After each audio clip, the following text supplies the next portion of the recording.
कुशीनगर देश के राजा शिबी बड़े ही धर्मात्मा थे। उनके परोपकारी की चर्चा पूरी दुनिया में फैली थी।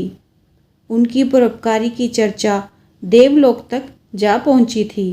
सारे देवगण उनके महानता की चर्चा कर रहे थे, लेकिन देवराज इंद्र और अग्निदेव को इनकी बातों पर विश्वास नहीं हुआ, तो वे खुद इनकी परीक्षा लेने धरती पर आए। देवराज इंद्र बाज और अग्निदेव कबूतर का रूप लेकर उनके राज्य में आए। उस समय राजा शिबी एक धार्मिक यज्ञ कर रहे थे। उसी समय एक घायल कबूतर चीखता हुआ राजा शिबी की गोद में गिरा। कबूतर अंदर से बहुत डरा हुआ था और दर्द से करहा रहा था। राजा ने उस कबूतर के ऊपर प्रेम से हाथ फेरते हुए उसे सहलाया। कबूतर के पीछे से एक बाज उड़ता हुआ आया और वह राजा के सामने बैठ गया। बाज ने आदमी की आवाज़ में बोलते हुए कहा, महाराज, आप न्याय करने वाले मूर्ति हैं। आपको किसी का भी भोजन नहीं छीनना चाहिए। यह कबूतर मेरा भोजन है, आप इसे मुझे दे दीजिए। महाराज शिबी ने कहा, तुम मनुष्य की भाषा बोलते हो, तुम साधारण पक्षी तो नहीं लगते हो, लेकिन तुम चाहे जो कुछ भी कहो, यह कबूतर मेरी शरण में आया है। मैं अपनी शरणागत का भला त्याग कैसे कर सकता हूँ? उनकी इस बात पर बाज बोला, महाराज, मैं बहुत भूखा हूँ। अगर आप मेरा भोजन छीन लिए तो मेरा प्राण निकल जाएगा। राजा शिबी बोले, तुम्हारी भूख तो किसी भी मांस को खाकर मिट सकती है। तुम्हारे लिए इस कबूतर को मारना जरूरी तो नहीं। तुम्हें कितना मांस चाहिए, ये बोलो। तुमको दूसरी किसी चीज़ का मांस मिल जाएगा, पर मैं इस कबूतर को मारने नहीं दूंगा। बाज कहने लगा, महाराज, कबूतर मरे या फिर कोई और दूसरा जानवर मरे, मांस तो किसी को मारने के बाद ही मिलेगा। जितने भी प्राणी यहाँ हैं, सब आपकी प्रजा ही तो हैं, सब आपकी शरण में हैं। अगर मेरे भूख को मिटाने के लिए जब किसी प्राणी को मारना ही पड़ेगा, तो इस कबूतर को ही मार क्या दोष है? मैं तो मांस खाने वाला प्राणी हूँ और मैं कभी अपवित्र मांस का सेवन नहीं करता। मुझे किसी प्रकार का लोभ भी नहीं है। अगर आपको मेरा भूख मिटाना ही है, तो इस कबूतर के बराबर किसी पवित्र प्राणी का ताज़ा मांस दे दीजिए। मेरा भूख इतने से ही मिट जाएगा। इस बात पर राजा शिबी ने सोच विचार कर कहा, मैं दूसरे किसी प्राणी का जान नहीं लूँगा। तुम मेरा ही मांस खाकर अपनी भूख मिटा लो। बाज बोला, महाराज, आप एक इतने महान चक्रवर्ती सम्राट होकर अपना शरीर क्यों काट रहे हैं? आप फिर से एक बार सोच लीजिए। इस पर राजा ने कहा, बाज, तुमको अपना भूख मिटाना है। तुम्हें तो अपना भूख मिटाने से काम है। तुम मांस लो और अपनी भूख मिटाओ। मैंने सोच समझकर ही ये फैसला लिया है।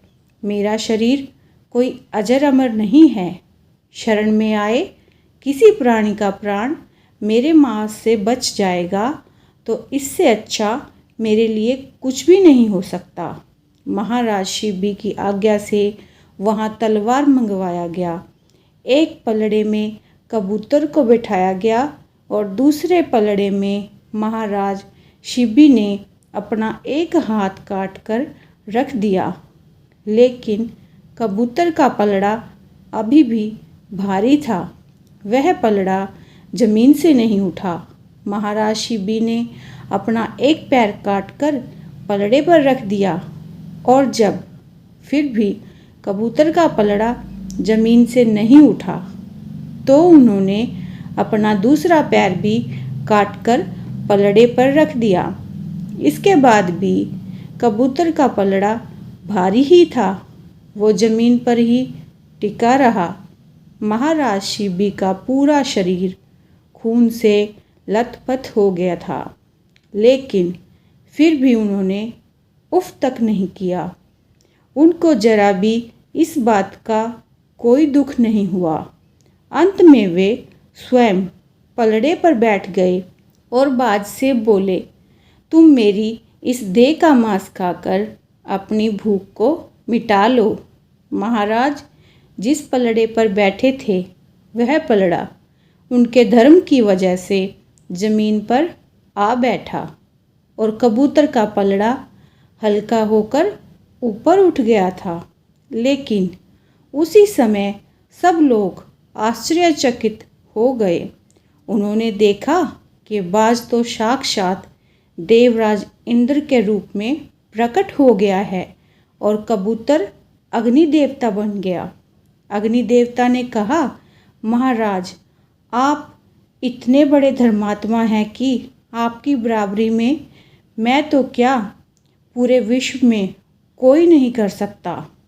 देवराज इंद्र ने महाराज शिबी का शरीर पहले जैसा सुंदर बना दिया और बोले, महाराज हम दोनों आपके धर्म की परीक्षा लेने के लिए बाज और कबूतर का रूप लेकर यहाँ आए थे। हे राजन, इस संसार में बहुत कम ऐसे लोग मिलेंगे जो दूसरों के परोपकार के लिए अपनी जान भी दांव पर लगा देते हैं। हे राजन, दूसरों के परोपकार करने वाले हमेशा स्वर्ग में जाते हैं। भगवान उनको कभी किसी चीज़ का दुख नहीं देते हैं। भगवान आपको हमेशा सुख प्रदान करे। आपका यश पूरे संसार में अमर रहेगा। दोनों देवता महाराज शिबी की प्रशंसा करके और उन्हें आशीर्वाद देकर अंतर्ध्यान हो गए। इसके बाद लोग उनको कबूतर के रक्षक राजा के नाम से भी जानने लगे। उसके बाद राजा शिबी ने अनंत काल तक अपने देश में सुखपूर्वक राज किए। इस कथा से सीख मिलती है कि हमें अपना काम निकालने के लिए, अपनी ज़रूरत को पूरा करने के लिए कभी किसी दूसरे का उपयोग नहीं करना चाहिए। अपनी जान को बचाने के लिए किसी निर्दोष का प्राण नहीं लेना चाहिए। अगर हम दूसरे का भला करेंगे तो इससे खुद का ही भला होता है।